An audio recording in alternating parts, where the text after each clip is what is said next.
가계부채 종합대책에는 금리가 올라갈 경우 이자를 부담하지 못할 취약 차주에 대한 맞춤형 지원이 포함됐습니다. 채무를 재조정해주거나 채권을 없애는 등 이 상황별로 위기를 극복할 수 있도록 도와주겠다는 겁니다. 박진영 기자입니다.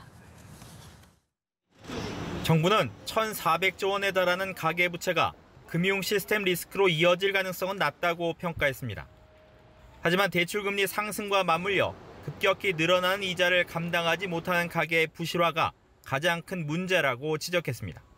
정부는 부채를 안고 있는 가계를 소득, 자산 등 상환 능력에 따라 4개 그룹으로 나누고 맞춤 지원으로 부실화를 막겠다고 밝혔습니다.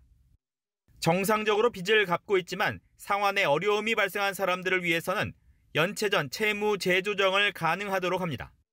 미소금융 등 서민 정책자금과 중금리 사이돌 대출로 이자 부담을 낮추는 한편 가산금리 등 대출금리의 모니터링을 강화합니다.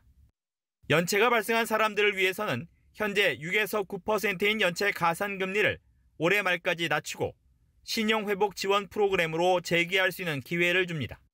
빚을 갚을 수 없는 경우에는 탕감해 주기도 합니다.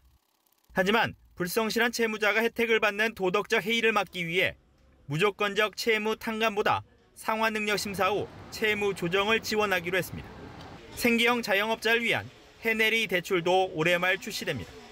해내리 대출은 기존 소상공인 특별대출의 금리와 보증료를 낮추고 경영관리 컨설팅도 지원해주는 것으로 1조 2천억 원 규모로 조성됩니다.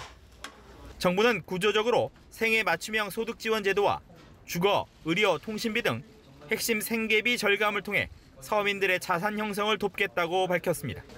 연합뉴스TV 박진영입니다.